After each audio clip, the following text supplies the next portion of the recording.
Du plus petit atome à la plus grande galaxie, l'univers est en mouvement constant. Chaque particule, chaque étoile, chaque planète est en perpétuel déplacement, créant une symphonie cosmique de mouvement.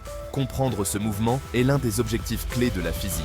Les scientifiques ont passé des siècles à déchiffrer les lois qui régissent ces mouvements, cherchant à comprendre les forces invisibles qui orchestrent cette danse universelle. La mécanique classique fournit un cadre puissant pour décrire et prédire le mouvement des objets, des expériences quotidiennes comme le lancer d'une balle au mouvement des corps célestes. Elle nous permet de comprendre comment et pourquoi les objets se déplacent de la manière dont ils le font. Cet exposé explorera le monde fascinant de la mécanique classique en explorant ses concepts fondamentaux et ses applications. Nous plongerons dans les principes qui ont façonné notre compréhension moderne de la physique. Nous entreprendrons un voyage à travers 3 thèmes principaux: la mécanique du point matériel, la mécanique des systèmes de points matériels et le domaine intrigant de la mécanique du corps rigide. Chacun de ces thèmes nous offre une perspective unique sur le mouvement.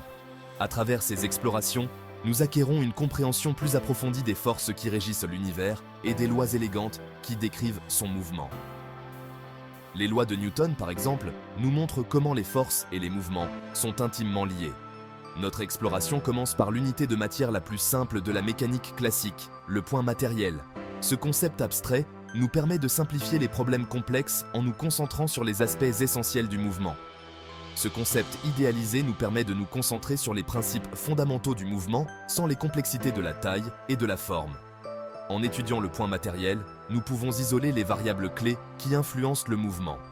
Nous élargirons ensuite nos horizons pour explorer les systèmes de points matériels, en perçant les mystères de leur comportement collectif. Comment les particules interagissent-elles entre elles? Quelles forces émergent de ces interactions? Enfin, nous nous aventurerons dans le monde captivant des corps rigides, où les objets conservent leur forme et leur taille lorsqu'ils se déplacent. La dynamique des corps rigides nous révèle comment les objets complexes se comportent en mouvement. À la fin de ce voyage, nous aurons une nouvelle appréciation de l'élégance et de la puissance de la mécanique classique, en perçant les secrets du mouvement qui régissent notre univers. Nous comprendrons mieux les lois qui orchestrent cette symphonie cosmique et comment elles s'appliquent à tout, des plus petites particules aux plus grandes structures de l'univers.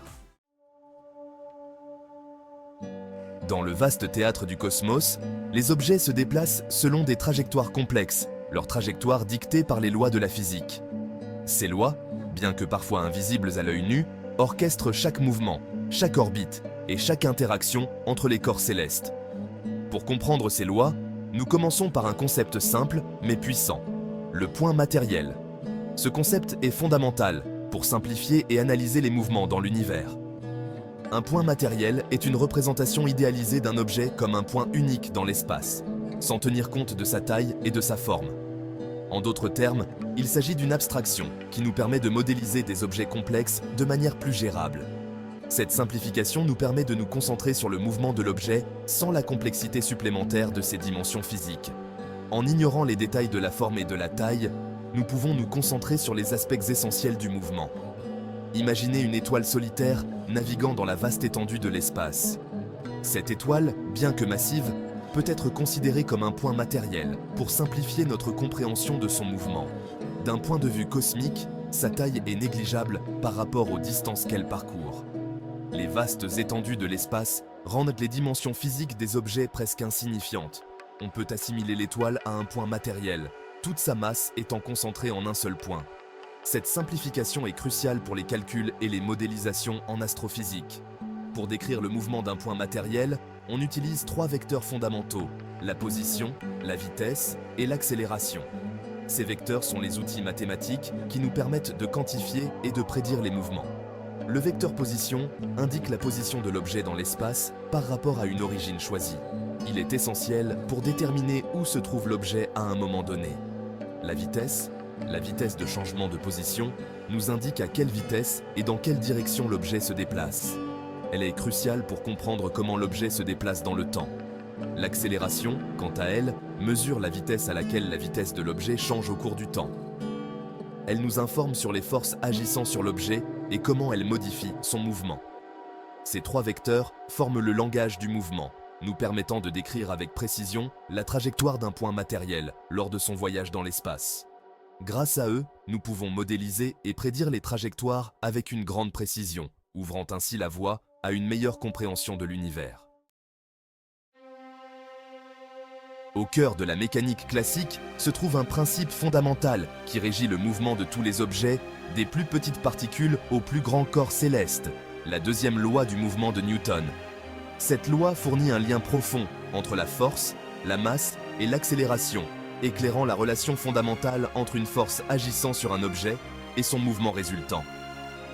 La deuxième loi de Newton stipule que la force agissant sur un objet est directement proportionnelle à la masse de l'objet et à son accélération.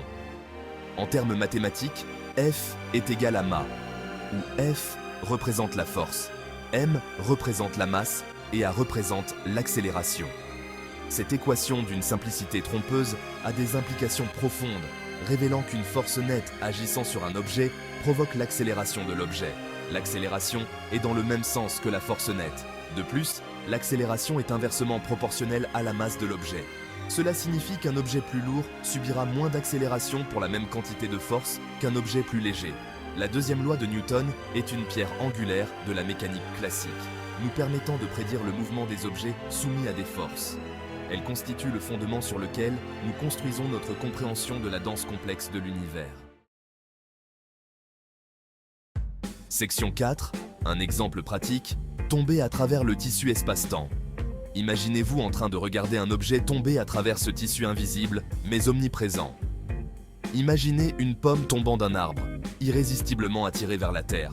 Ce phénomène, bien que simple en apparence, cache une complexité fascinante. Cet acte de chute apparemment simple est régi par les mêmes lois fondamentales qui dictent le mouvement des planètes autour de leurs étoiles. Les forces qui agissent sur une pomme sont les mêmes qui maintiennent les planètes en orbite. Pour illustrer la puissance de la deuxième loi de Newton, prenons l'exemple de la chute libre sous l'influence de la gravité. Cette loi nous permet de prédire avec précision le comportement des objets en chute libre. Près de la surface de la Terre, tous les objets subissent une accélération constante due à la gravité, d'environ 9,8 mètres par seconde au carré. Cette constante est universelle pour tous les objets en chute libre. Cette accélération, notée G, agit vers le bas, attirant les objets vers le centre de la Terre. C'est cette force qui nous maintient ancrés au sol. Selon la deuxième loi de Newton, la force de gravité agissant sur un objet est égale à la masse de l'objet multipliée par l'accélération due à la gravité, soit F égale à mg. Cette équation simple mais puissante explique beaucoup de phénomènes naturels. Au fur et à mesure que la pomme tombe, sa vitesse augmente à un rythme constant, dicté par l'accélération due à la gravité. Cette augmentation de vitesse est ce que nous appelons l'accélération. L'énergie potentielle de la pomme, stockée du fait de sa position au-dessus du sol, est convertie en énergie cinétique, l'énergie du mouvement. Cette transformation d'énergie est un principe fondamental de la physique. L'exemple de la chute libre illustre parfaitement l'interaction entre la force, la masse et l'accélération, illustrant le pouvoir prédictif de la deuxième loi de Newton. Cette loi nous aide à comprendre et à prévoir le comportement des objets en mouvement. De la pomme qui tombe aux planètes en orbite, cette loi fondamentale régit le mouvement des objets à travers le cosmos. Elle nous rappelle que les mêmes principes s'appliquent à toutes les échelles de l'univers, du plus petit au plus grand. Section 5. Système de points matériels, des particules aux galaxies. Dans la vaste étendue de l'univers, les objets existent rarement isolément. De la danse complexe des atomes au sein d'une molécule au tourbillon majestueux des étoiles au sein d'une galaxie, le cosmos est une tapisserie tissée à partir de systèmes interconnectés de points matériels. Comprendre le comportement de tels systèmes nous oblige à étendre notre perspective au-delà des objets individuels et à considérer leur mouvement collectif. Un système de points matériels est simplement une collection de points matériels qui interagissent les uns avec les autres. Ces interactions peuvent prendre diverses formes, notamment les forces gravitationnelles, les forces électromagnétiques ou même la tension d'une corde reliant deux masses. Pour analyser le mouvement d'un système de particules, il faut tenir compte à la fois des forces externes agissant sur le système dans son ensemble et des forces internes résultant des interactions entre les particules individuelles. Le concept de système de points matériels est remarquablement polyvalent, englobant un large éventail de phénomènes physiques. Il nous permet d'étudier le comportement des gaz, des liquides et des solides, ainsi que la dynamique complexe des systèmes célestes. Section 6. Le centre de masse. Un numéro d'équilibriste dans la danse cosmique. Dans le ballet complexe d'un système de points matériels, un point particulier apparaît comme un phare d'ordre, le centre de masse. Imaginez une balançoire avec deux enfants de poids différents. La balançoire s'équilibre lorsque le point d'appui est positionné en un point précis sur sa longueur. Point qui dépend des masses des enfants et de leur distance par rapport au point d'appui. Ce point d'équilibre est analogue au centre de masse d'un système de particules. Le centre de masse représente la position moyenne de la masse du système, en tenant compte de la masse de chaque particule et de sa distance par rapport à une origine choisie. C'est un point où la masse du système est effectivement concentrée, simplifiant notre analyse du mouvement du système. Le mouvement d'un système de points matériels peut être décomposé en deux composantes, le mouvement du centre de masse et le mouvement des particules par rapport au centre de masse. Le centre de masse se déplace comme si toute la masse du système était concentrée en ce point, soumise à la force extérieure nette, agissant sur le système. Ce concept puissant nous permet de traiter le système comme une seule entité, simplifiant nos calculs et fournissant des informations précieuses sur le comportement global du système.